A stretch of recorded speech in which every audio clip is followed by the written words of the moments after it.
Don't touch that dial, because the most exciting program on television is about to roar into your living room. Mechanized mayhem? You got it. As the United States Hot Rod Association brings the monster trucks to Pueblo, Colorado. And this is Monster Truck Challenge on ESPN, the Total Sports Network.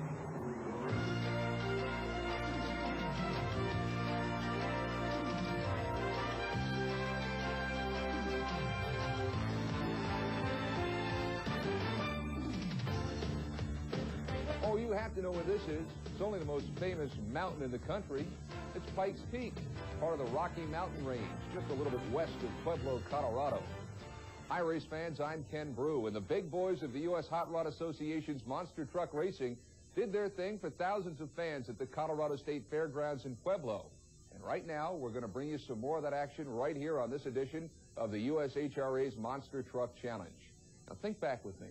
The last time we were in Pueblo, we told you how difficult it was for the crew trying to adjust their trucks to get the maximum power despite the high altitude. Well, we're back again, and you can expect the same kind of trouble. This time around, the crews have to lean their mixtures again. That is, reduce the amount of fuel in the system to compensate for all the oxygen that just isn't in the air at this altitude. Now, last time we were here, Lyle Hancock drove Gravedigger past everybody for the title. Can he do it again? Let's find out. Here are the first-round pairings. Equalizer has a first-round bye after posting the fastest qualifying time of 4.19 seconds. There were two other sub-5-second qualifiers, Carolina Crusher and Gravedigger. Lyle Hancock is behind the wheel of Gravedigger again. Dennis Anderson suffered his second injury of the season in the U.S. Hot Rod Association action in Louisville, Kentucky. He's going to face Rob Morris in Four-Wheel Crazy in the first round.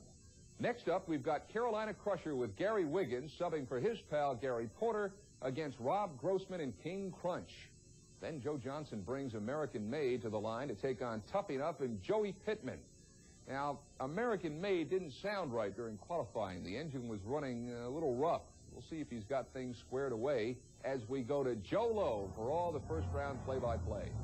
Thanks, Ken. A sellout crowd here in Pueblo, Colorado as the Gravedigger comes up. The Gravedigger with Lyle Hancock aboard, and everybody's asking him, where's Dennis?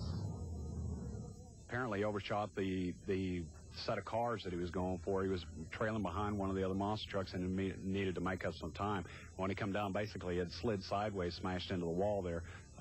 He had gone to a restaurant to eat some dinner after the race was over that night, and he went to take a drink or something, and he coughed real hard. Well, in doing so, he had already had injured some of the ribs, and when he coughed so hard, it had actually separated some of the rib cage, so he's going to be out for a little while.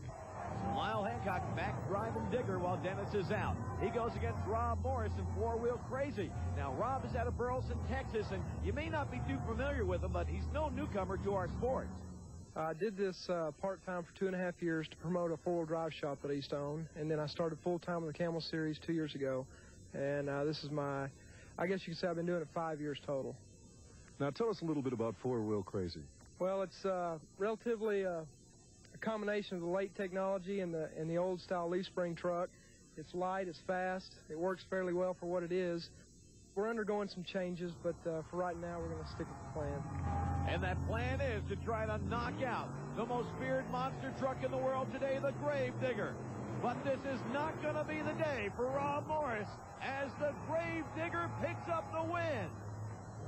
Lyle Hancock up in the Gravedigger over the first set of cars, over the second, completely clears them, and the Digger gets a win in race number 1. A great run for Lyle Hancock.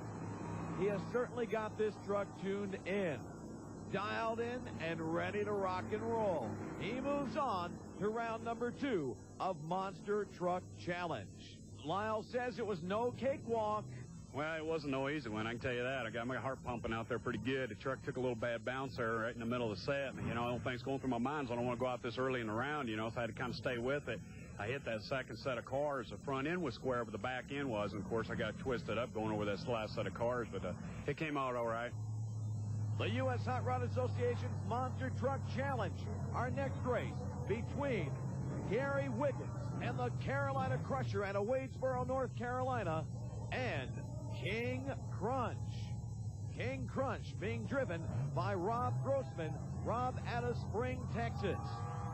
They're on the starting line. Carolina Crusher, King Crunch, both Chevys. They're set to go. Carolina Crusher off the line. He has some handling problems. And Carolina Crusher first off the starting line, but U.S. Hot Rod Association rules state that you must launch over the cars with all 4 tires. And Gary Wiggins does not do that here. He has 2 way off to the side, and Gary Wiggins with the Carolina Crusher is disqualified. Well, it was basically my fault. We had a problem with the tires spinning on the rims, and we were hoping we could get by this time with, like, taking out the hold easier, which really what I done is I got on the first set of cars and got a little squirrely, didn't get lined up for the second set, and I was disqualified. I knew I was the time I done it. It's nobody's fault but my own.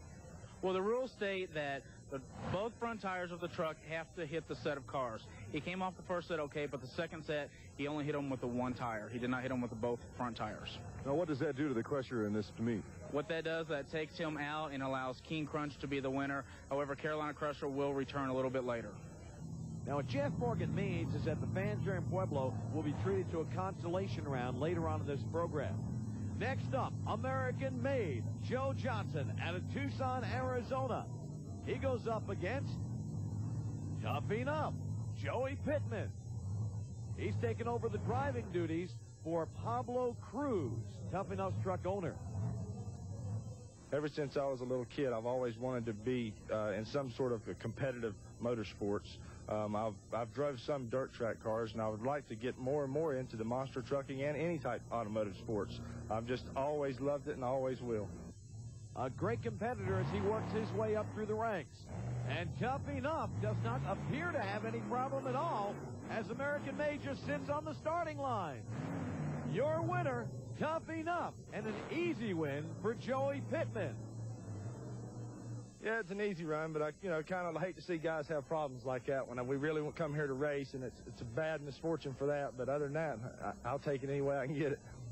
Toughing Up with the win. American Made still sitting on the starting line with some severe engine problems. And that's it for round number 1. Well, Joe Johnson hadn't solved his engine trouble, so he didn't leave the line against Toughing Up. Gary Wiggins wishes he had left the line a little differently so he could get a better shot at that second set of cars. You heard U.S. Hot Rod Association official Jeff Morgan say that Carolina Crusher would be back later.